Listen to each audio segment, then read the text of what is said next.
புனித ஸ்தேவான் முதல் மறை சாட்சி விழாவின் வாசகங்களுக்கு செவிமடுப்போம். முதல் வாசகம் திருத்தூதர் பணிகள் நூலிலிருந்து வாசகம். 6ஆம் அதிகாரம் இறைவார்த்தைகள் 8 முதல் 10, 7ஆம் அதிகாரம் 54 முதல் 60 முடிய. அந்நாட்களில் ஸ்தேவான் அருளும் வல்லமையை நிறைந்தவராய் மக்களிடையே பெரும் அரும் செயல்களையும் அரும் அடையாளங்களையும் செய்து வந்தார். அப்பொழுது உரிமையடைந்தோர் எனப்படுவோரின் தொழுகை கூட்டத்தை சேர்ந்த சிலரும் சீரேன், அலெக்சாந்திரியா நகரிலும் சிசிலியா, ஆசியா மாநிலத்தவரும் ஸ்தேவானோடு வாதாடத் தொடங்கினர். ஆனால் அவரது ஞானத்தையும் தூய ஆவி வழியாக அவர் பேசிய வார்த்தைகளையும் எதிர்த்து நிற்க அவர்களால் இயலவில்லை. இவற்றை கேட்டவர்கள் உள்ளம் கொதித்தெழுந்து அவரை பார்த்து பற்களை நரநரவென கடித்தார்கள்.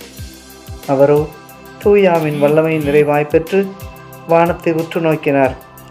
அப்போது கடவுளின் மாட்சியையும் அவர் வலப்பக்கத்தில் இயேசு நிற்பதையும் கண்டு, இதோ வானம் திறந்திருப்பதையும் மானிட மகன் கடவுளது வலப்பக்கத்தில் நிற்பதையும் காண்கிறேன் என்று கூறினார்.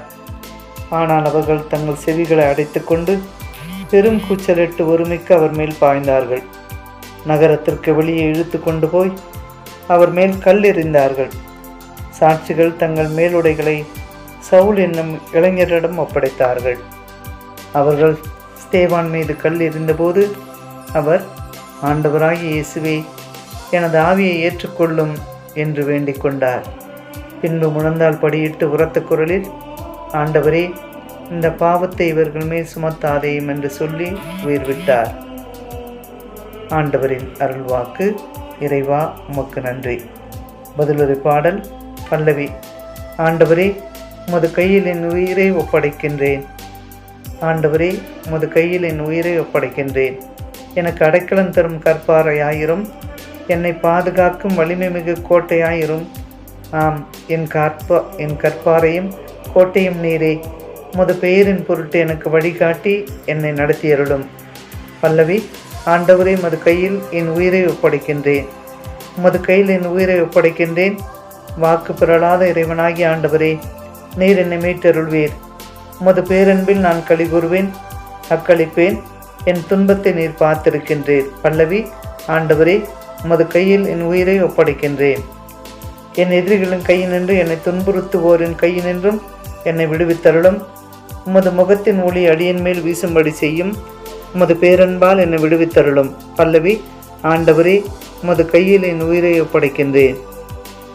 அல்லேலூயா, அல்லேலூயா, அல்லேலூயா, அல்லேலூயா, அல்லேலூயா, அல்லேலூயா, அல்லேலூயா, அல்லேலூயா.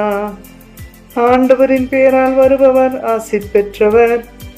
ஆண்டவரே இறைவன், அவர் மீது ஒளிந்துள்ளார். அல்லேலூயா, அல்லேலூயா, அல்லேலூயா, அல்லேலூயா, அல்லேலூயா. மத்தேயு எழுதிய நற்செய்தியிலிருந்து வாசகம். அதிகாரம் 10, திருவசனம் 17 முதல் 22 வரை. அக்காலத்தில் இயேசு தன் திருத்தூதர்களுக்கு கூறியது, எச்சரிக்கையாயிருங்கள், ஏனெனில் மனிதர்கள் உங்களை யூத சங்கங்களிடம் ஒப்புவிப்பார்கள். தங்கள் தொழுகை கூடங்களில் உங்களை சாட்டையால் அடிப்பார்கள். என் பொருட்டு ஆளுநர்களிடமும் அரசர்களிடமும் உங்களை இழுத்து செல்வார்கள். இவ்வாறு யூதர்கள் முன் பிற இனத்தவர் முன்னும் சான்று பகர்வீர்கள். இப்படி அவர்கள் உங்களை ஒப்புவிக்கும் பொழுது என்ன பேசுவது, எப்படி பேசுவது என நீங்கள் கவலைப்பட வேண்டாம். நீங்கள் என்ன பேச வேண்டும் என்பது அந்நேரத்தில் உங்களுக்கு அருளப்படும். ஏனெனில் பேசுபவர் நீங்கள் அல்ல, மாறாக உங்கள் தந்தையின் ஆவியாரே உங்கள் வாயால் பேசுவார். சகோதர சகோதரிகள் தம் உடன் சகோதர சகோதரிகளையும் தந்தையர் பிள்ளைகளையும் கொல்வதற்கென ஒப்புவிப்பார்கள். பிள்ளைகள் பெற்றோருக்கு எதிராக எழுந்து அவர்களை கொல்வார்கள். என் பெயரின் பொருட்டு உங்களை எல்லோரும் வெறுப்பார், இறுதி வரை மன உறுதியுடன் இருப்போரே மீட்கப்படுவார். இது கிறிஸ்து வழங்கும் நற்செய்தி. கிறிஸ்துவே உமக்கு புகழ்.